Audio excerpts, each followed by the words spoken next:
अस्सलाम वालेकुम dear students, आज हमारा मास स्पेक्ट्रोमीट्री से अगला लेक्चर है जो इसी का पार्ट हम कह सकते हैं। That is the average atomic mass can also be said as the fractional atomic मास।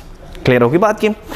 जी बच्चों, बेटे किसी भी एलिमेंट का जो एवरेज एटॉमिक मास होता है जिसे फ्रैक्शनल एटॉमिक मास भी कहते हैं, ये तीन चीज़ों पे डिपेंड करता है। ये डिपेंड करता है उस एलिमेंट्स के नंबर ऑफ आइसोटॉप्स पर, उसके आइसोटॉप्स की तादाद पर, नंबर वन।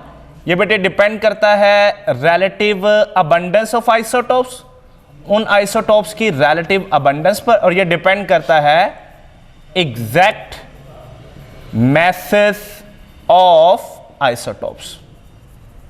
जी बच्चों, क्लियर होगी बात? ये एवरेज एटॉमिक मास या fractional atomic mass of an element actually depends upon three things. इसमें नंबर वन है उस एलिमेंट्स के आइसोटॉप्स की तादाद, नंबर टू क्या है आइसोटॉप्स की रिलेटिव अबंडेंस, और नंबर थ्री क्या है उन आइसोटॉप की exact masses. And what is a criteria, what is a method to calculate the average atomic mass of the fractional atomic mass of an element. यहां पर मैंने लिखा है कि एक एलिमेंट का एवरेज एटॉमिक मास अगर हमको कैलकुलेट करना है तो उस एलिमेंट के जितने भी आइसोटॉप्स हैं उन सब के one by one her isotopes की आइसोटॉपिक मास को मल्टीप्लाई कर देना है उसकी रिलेटिव अबंडेंस से, फिर सभी को क्या कर देना है, जमा कर देना है और डिवाइड कर देना आपने 100 से।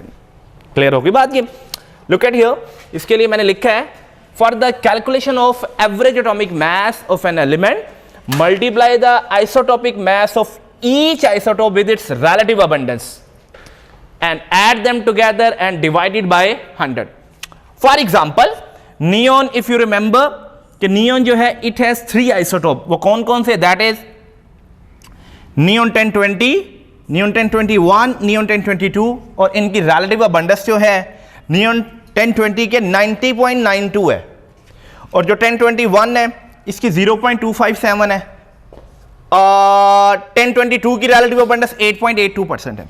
अब इसका average mass we have to calculate. उसके लिए क्या करें, हर आइसोटॉप की जो आइसोटॉपिक मास है उसे मल्टीप्लाई कर दे रिलेटिव अबंडेंस। मसलन इस आइसोटॉप की ये आइसोटॉपिक मास 20 को मल्टीप्लाई करेंगे हम किसके साथ, इसकी रिलेटिव अबंडेंस के साथ, इसको मल्टीप्लाई करेंगे इसकी रिलेटिव अबंडेंस के साथ, और इसको मल्टीप्लाई करेंगे हम इसकी रिलेटिव अबंडेंस के साथ। लेट्स सी हियर, ये हमारे पास 20 है, और बच्चों 20 को मल्टीप्लाई करेंगे हम इसकी रिलेटिव अबंडेंस 90.92%। फिर उसके बाद बेटे क्या, 21 को मल्टीप्लाई करेंगे हम 0.257, और बेटे 22 को मल्टीप्लाई करेंगे हम 8.82 के साथ। 22 मल्टीप्लाई 8.82। जी बच्चों, क्लियर? ये स्टेप नंबर 1 हो गया हमारे पास for the calculation of the average atomic mass of an element multiply the isotopic mass of each isotope with its relative abundance. उसके बाद स्टेप नंबर 2 क्या है, ऐड देम टुगेदर। इन सबको क्या कर दे, जमा कर दे। जमा करने के लिए मैं यहां पर प्लस का साइन लगाऊंगा, यहां पर प्लस का साइन लगाऊंगा। फिर उसके बाद क्या है, एंड डिवाइडेड बाय 100। फिर इसको बेटे किस पे डिवाइड कर देना आपने, 100 पे डिवाइड कर लेना। दिस इज द क्राइटेरिया कि हर आइसोटॉप की जो आइसोटॉपिक मास है उसे मल्टीप्लाई कर दिया उसकी रिलेटिव अबंडेंस से, फिर इन सबको जमा कर दिया, फिर 100 पे क्या कर दिया, डिवाइड कर दिया। और यहाँ पे बेटे ओवरऑल आंसर देखें वो कितना आएगा, 20.18 AMU। This is a method by which we can measure, calculate the average atomic mass of an element. ठीक है जी बच्चों, हर टॉपिक की तरह इस टॉपिक का भी हम क्या लेंगे, एग्जाम डिकोडेड के एग्जाम के पॉइंट ऑफ व्यू से कौन से इंपॉर्टेंट मल्टीपल चॉइस क्वेश्चन है और शॉर्ट क्वेश्चन है। जी बच्चों, the exact message of isotopes can be determined by alpha option है कंबस्टन एनालिसिस के जरिए पता चलता है, या मैनोमीटर से पता चलता है, या कैलोरीमीटर से, या मास स्पेक्ट्रोग्राफ से। बेटे कंबस्टन एनालिसिस से तो हम मुख्तलिफ एलिमेंट्स की परसेंटेज मालूम करते हैं इफ़ यू रिमेंबर, और मैनोमीटर से हम प्रेशर मेजर करते हैं, कैलोरीमीटर से हम हीट मेजर करते हैं। सो राइट ऑप्शन क्या होगा, मास स्पेक्ट्रोग्राफ।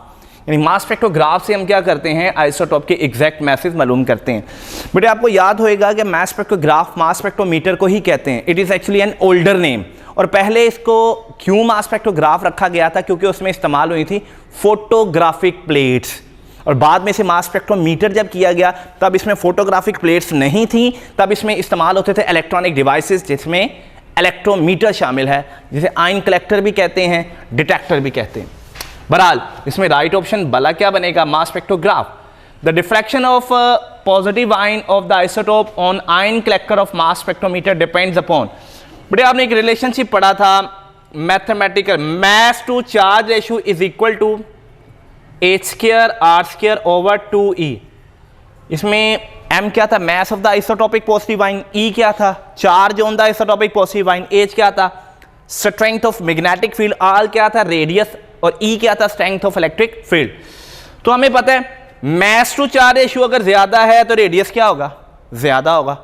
रेडियस अगर ज्यादा होगा तो डिफ्लेक्शन क्या होगी, कम होगी। कीप इन माइंड, रेडियस जितना बड़ा होगा डिफ्लेक्शन उतनी कम, रेडियस जितना छोटा होगा डिफ्लेक्शन उतनी ज्यादा होगी। लीजिए मास टू चार्ज रेशियो अगर किसी चीज का ज्यादा है तो उसका रेडियस क्या होगा, कम होएगा। क्लियर। फॉर एग्जांपल ये एक बीम टूटी है, दो बीम में, तीन बीम में, एक बीम बन गई से बीम ए, एक बन गई बीम बी और एक बन गई बीम सी। ये डिफरेंट तरह के आइसोटोपिक पॉजिटिव आयन है। अब मुझे बताइएगा इनमें सबसे बड़ा रेडियस किसका होगा, ऑफ कोर्स किसका होगा, ए का। ए का रेडियस सबसे बड़ा होगा, बी का रेडियस ए से क्या होगा, छोटा होगा, सी का रेडियस इससे भी क्या होगा, छोटा होगा। अब जिसका रेडियस सबसे बड़ा है आपको नजर आ होगा that is somewhat more flattened comparatively other one, ये ज्यादा स्मूथ है, इसका मतलब ये ज्यादा बेंड नहीं हुआ हुआ। जो ज्यादा बेंड ना हुआ हम कहते हैं वो कम डिफ्लेक्ट हुआ हुआ है, इसका रेडियस क्या है, ज्यादा है। ये बी ज्यादा बेंड हुआ हुआ है, इसका रेडियस कम है, इसकी डिफ्लेक्शन ए के मुकाबले में ज्यादा है। सी इसका रेडियस सबसे छोटा है और इसकी डिफ्लेक्शन सबसे ज्यादा है। क्लियर होगी बात ये। तो लिहाजा हम बात करते हैं आइसोटोपिक पॉजिटिव आयन कि जो डिफ्लेक्शन है ना, it depends upon the mass to charge ratio here, number 1। और आगे एक और चेक कीजिएगा, इलेक्ट्रिक फील्ड इधर क्या हो रहा है, डिवाइड, इधर आके मल्टीप्लाई होएगा। इलेक्ट्रिक फील्ड और रेडियस इसमें कौन सा रिलेशनशिप है, डायरेक्ट। इसका मतलब अगर मैं एच को कांस्टेंट रखकर इलेक्ट्रिक फील्ड को चेंज करूं तब रेडियस चेंज हो जाएगा। इलेक्ट्रिक फील्ड ज्यादा करने से रेडियस ज्यादा हो जाएगा, डिफ्लेक्शन कम। इलेक्ट्रिक फील्ड कम करने से रेडियस कम हो जाएगा, डिफ्लेक्शन क्या हो जाएगी, ज्यादा हो जाएगी। इसी तरह मैग्नेटिक फील्ड स्ट्रेंथ की बात करते हैं, एच मल्टीप्लाई हो रहा है, इधर आकर डिवाइड, एच और आर में इनवर्स रिलेशन आएगा।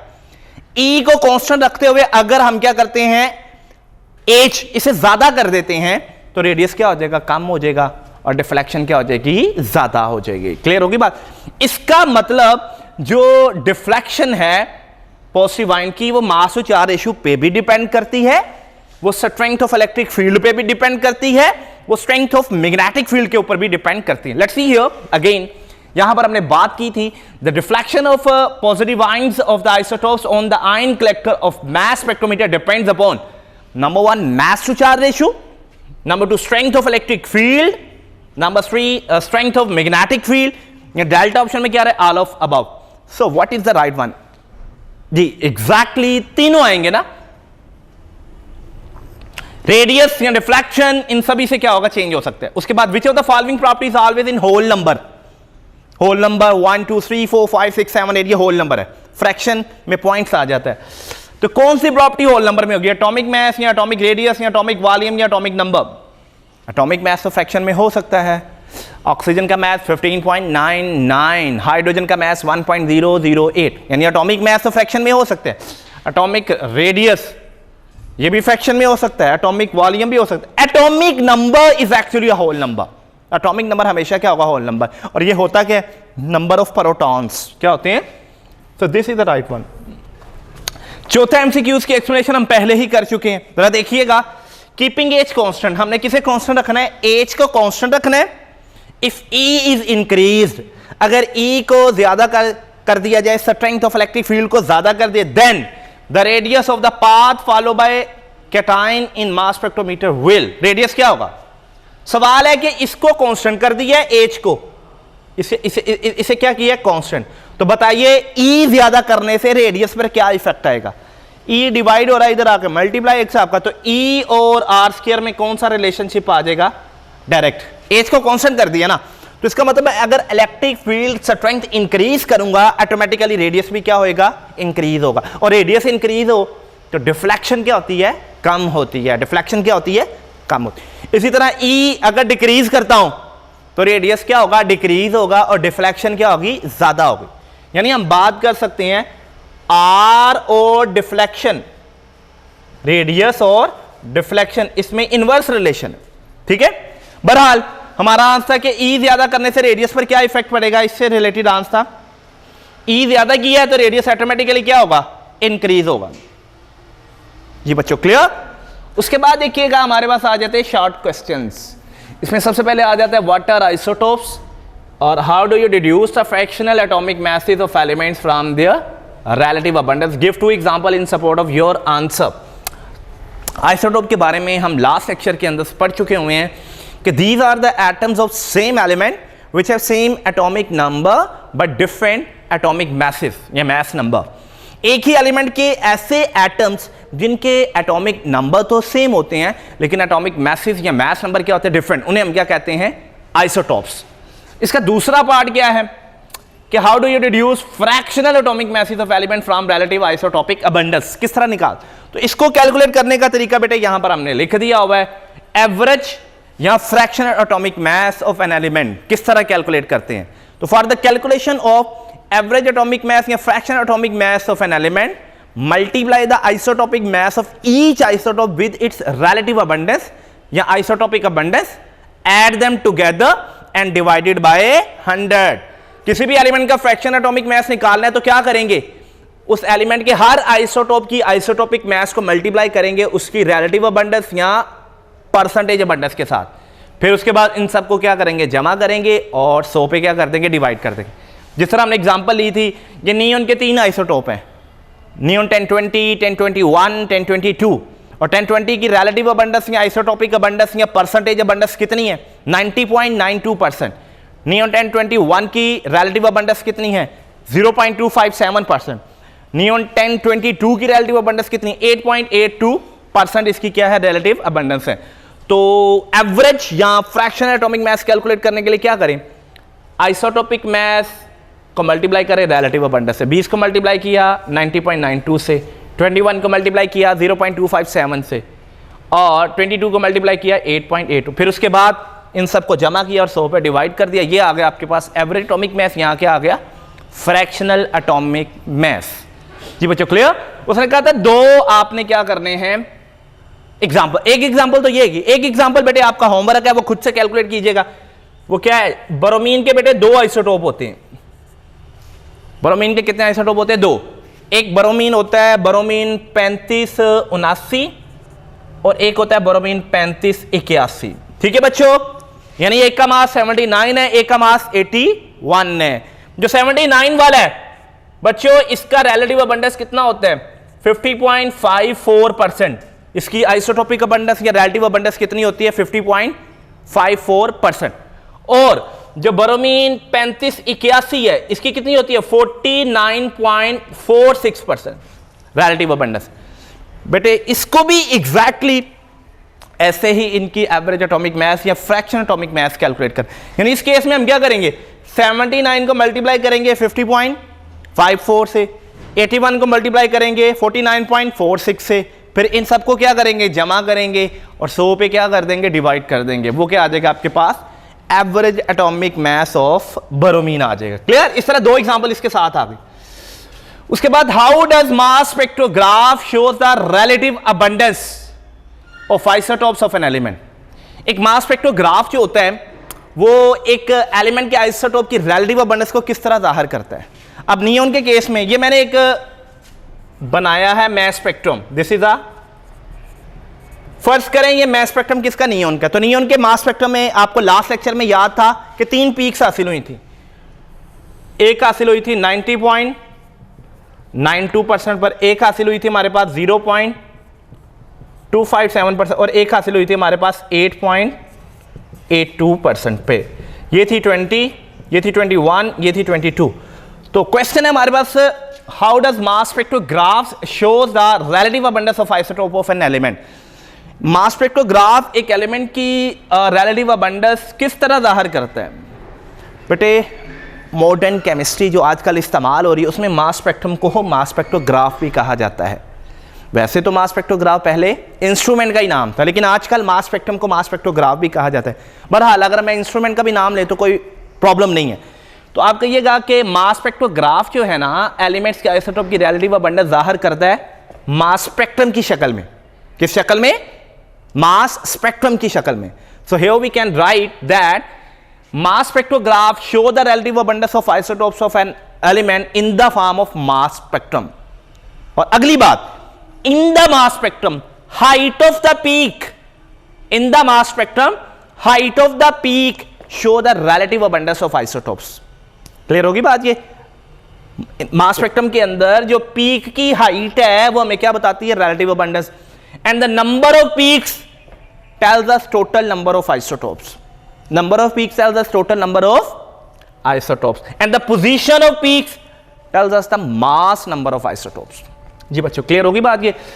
उसके बाद आ जाइएगा, what is the justification of two strong peaks in the mass spectrum of bromine while for iodine only one peak at 127 AMU is indicated. चलिए सबसे पहले बोरोमीन की बात करते हैं। मैं इसी को रिमूव कर देता हूं, इसी का नाजायज इस्तेमाल करते हैं। जी बच्चों सवाल है कि बोरोमीन का मास स्पेक्ट्रम नहीं है तो उसमें दो स्ट्रॉन्ग पीक्स आ रही हैं, इसकी जस्टिफिकेशन क्या है? तो अभी थोड़ी देर पहले मैंने बात बताई कि मास स्पेक्ट्रम के अंदर अगर दो पीक आ रही हैं तो इसका मतलब उसमें दो आइसोटोप हैं। अगर एक ही पीक है तो वो मोनो आइसोटोपिक है, एक आइसोटोप है। अब दो स्ट्रॉन्ग पीक जो आ रही है इसकी एक पीक बेटे हासिल होगी हमारे पास 50.54% पे और एक पीक बेटे हासिल होगी इसकी हमारे पास 49.46% पे। ये बोरोमीन 79 हो गया और बोरोमीन 81 हो गया। तो इतने पार्ट का जवाब, what is the justification of two strong peak in the mass spectrum of bromine, इतने का। तो आप इसका जवाब क्या लिखेंगे? Two strong peaks in the mass spectrum of bromine shows that bromine has two isotope, bromine 79 and bromine 81 with their relative abundance 50.54% and 49.46%। ठीक है, आगे कह रहा है कि while for iodine only one peak at 127 AMU is indicated। अब iodine के mass spectrum में एक ही पीक है, इसका मतलब इसका एक ही आइसोटोप है, वही क्या होगा? 100% होगा। यानी अगर मैं आयोडीन के लिए बनाना चाहूं तो आयोडीन के लिए अगर ये हमारे पास 100% हो रिलेटिव अबंडेंस और ये हमारे पास क्या हो? मास नंबर, तो ये 100 की 100% उसमें क्या होगा? आयोडीन का ही होगा। कौन से वाला? 127। ठीक है, while only one peak for iodine is indicated at 127 AMU, इसका मतलब क्या है कि iodine is monoisotopic, it has only one isotope, will definitely be 100%। ठीक है बच्चों, होप्स हो कि आपने आज का लेक्चर बड़े अच्छे तरीके से देखा होगा, गौर किया होगा। अब इसके बाद जो है बेटे हम अगला लेक्चर जो है वो डिस्कस करेंगे जो इसी से रिलेटेड होगा, यानी इसी का कुछ पार्ट है, उसमें शॉर्ट क्वेश्चन भी शामिल होंगे और कुछ मज़ीद मल्टीपल चॉइस क्वेश्चन भी शामिल होंगे। बहुत शुक्रिया बच्चे, थैंक यू वेरी मच, जज़ाकल्लाह।